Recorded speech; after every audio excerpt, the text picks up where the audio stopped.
Guys, I have Leia here with me today, but she is a little bit tired because she's a little bit sick because I got her sick. I had a pretty dang surrenderful week. That's not a word.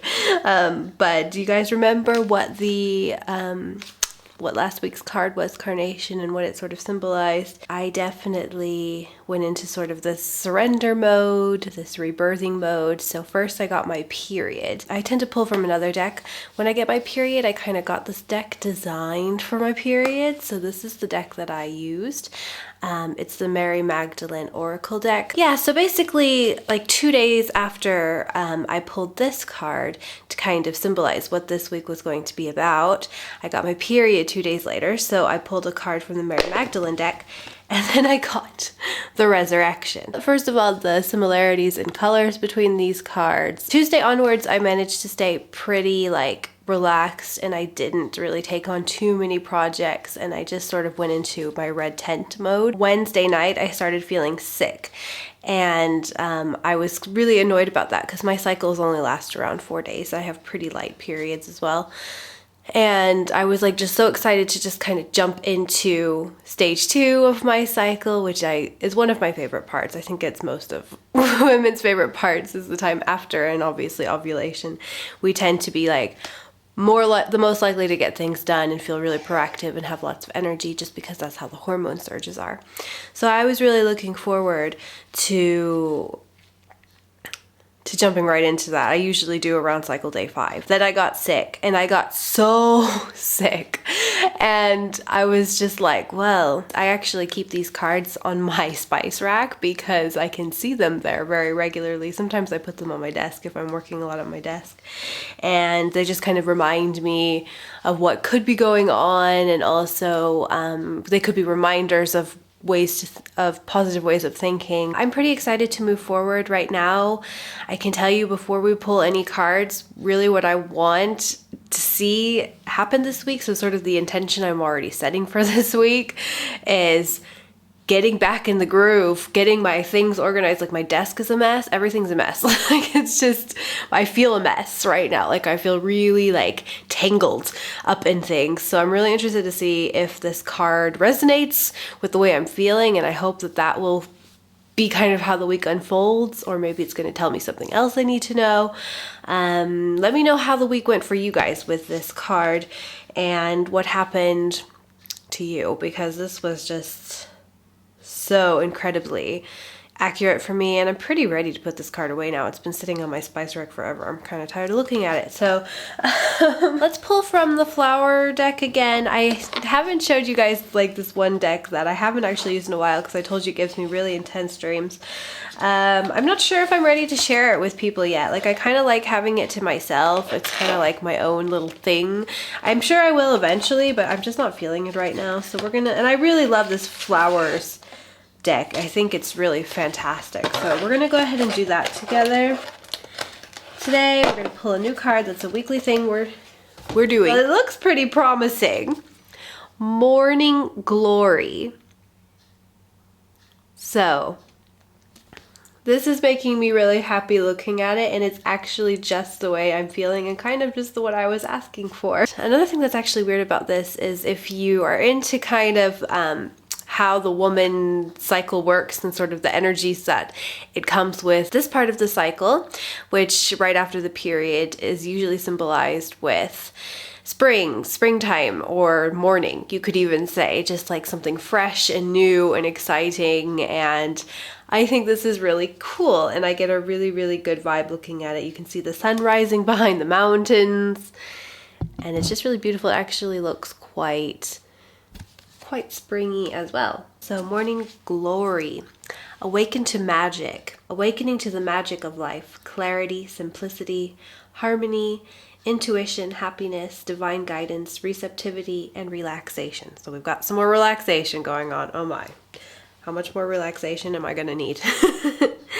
Awaken to the magic of life. Magic is within you and all around you. Granted things may be Granted, things may seem stale, boring, or mundane on occasion, but be aware that this is the illusion, not the reality. In reality, only magic is real. Like I was saying, with things just feeling a little bit slow and I would have to say boring. If you guys don't know what my star sign is, I'm an Aries, and Aries are very like go, go, go. We like want action. We really thrive off of change. We really thrive off of doing things in the physical world. Aries are just very fiery, and I think that it takes a little bit of effort for an Aries to really ground and enjoy the simple things in life. Even if magical mindset currently seems like an insurmountable leap from where you are now, know that the magic hasn't forgotten you. The earth beneath your feet pulsates with life and reaches all the way down to the molten core.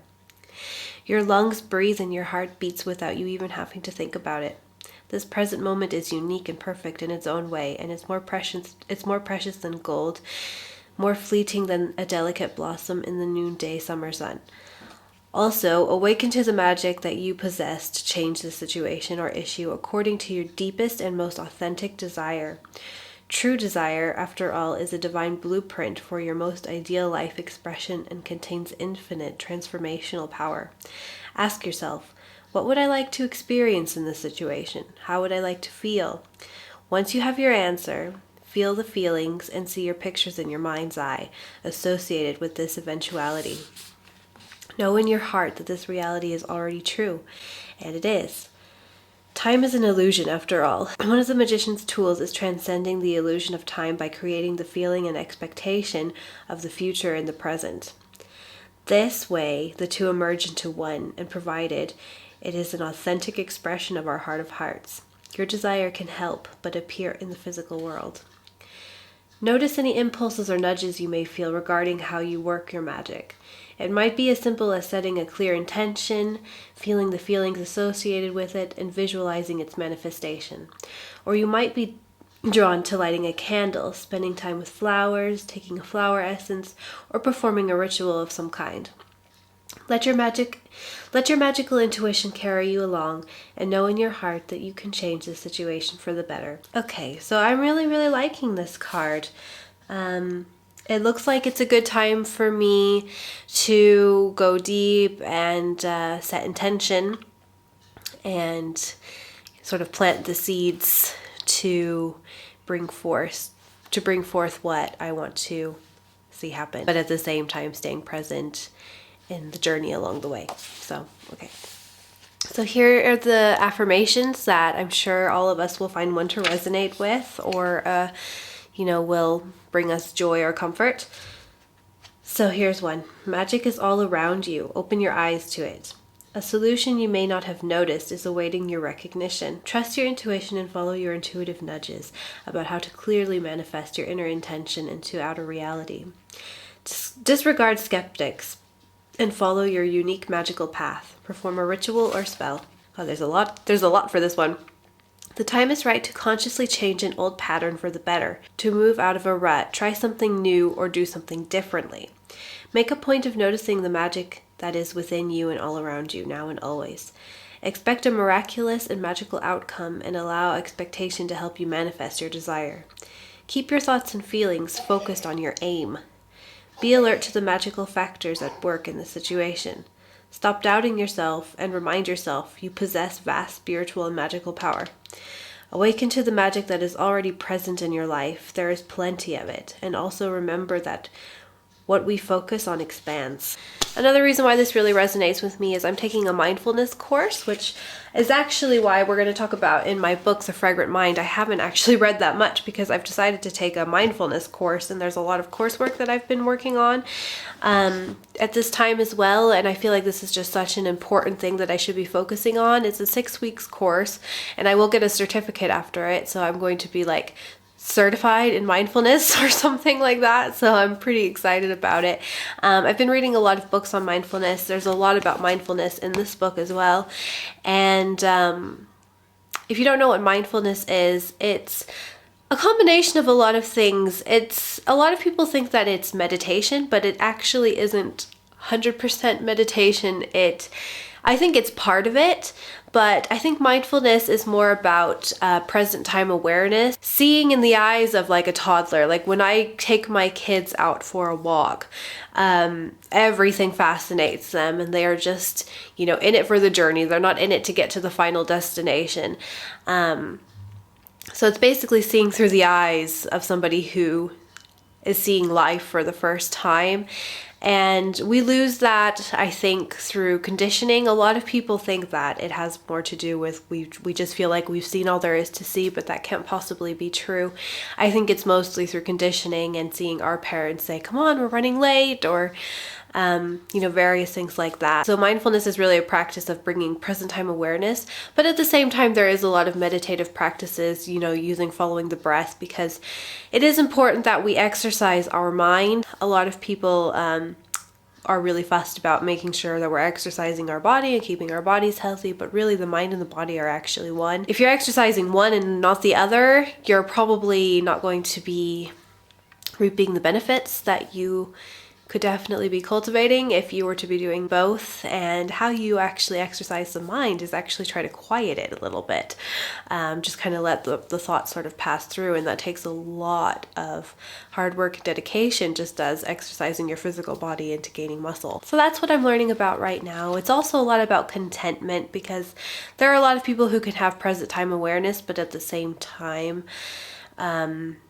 be feeling things at an all high or an all low. Practicing mindfulness, I think, brings out also just feeling okay with situations as they are now, in a way. So yeah, this is turning into such a long video, just like all of these videos have turned out. So the Fragrant Mind is going really well, apart from the fact that I haven't read much.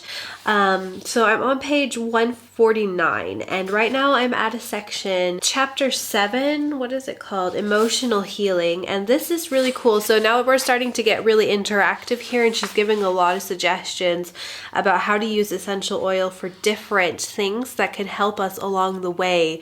If you're focusing on mindfulness or on anything really. So like she's giving us different blends that so we've already talked about in the book like how essential oils work on the mind and how powerfully they do so. So we're going to talk about which essential oils can help bring things like focus into your life, which has a lot to do with mindfulness, creativity, contentment, like we were just talking about, concentration. Just ways that they can help you in your everyday life. Like if you're going to a job interview, there are certain blends of essential oils that will help keep you confident, because confidence is really key when you're going for a job interview. I think I'm going to end it now. So we'll go ahead and set an intention for today. So today my intention is to just declutter for sure. I just want to declutter, focus, concentrate. I'll probably, you know, use some of these essential oil suggestions.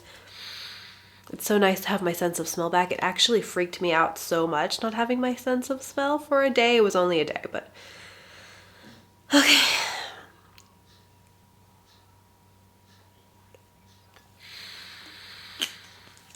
Oh, hard to breathe through my nose still. I'm like trying to enjoy it, but I can't breathe. Okay, let me know if this card resonated with you guys today, how everything is going with you in your personal life, in your spiritual life, in your practice, and I will talk to you all very, very soon. Bye! A lot of people struggle because they feel like they're failing when their mind starts wandering off, when really, if you can just listen to those thoughts, let them pass. It's completely natural. The mind, it's like its own entity. A thought wants to grow. It's just its nature. Instead of letting it consume you, the whole idea of mindfulness is to just let the thoughts go through, let them pass. Do not judge them. Don't give them too much attention, or they're going to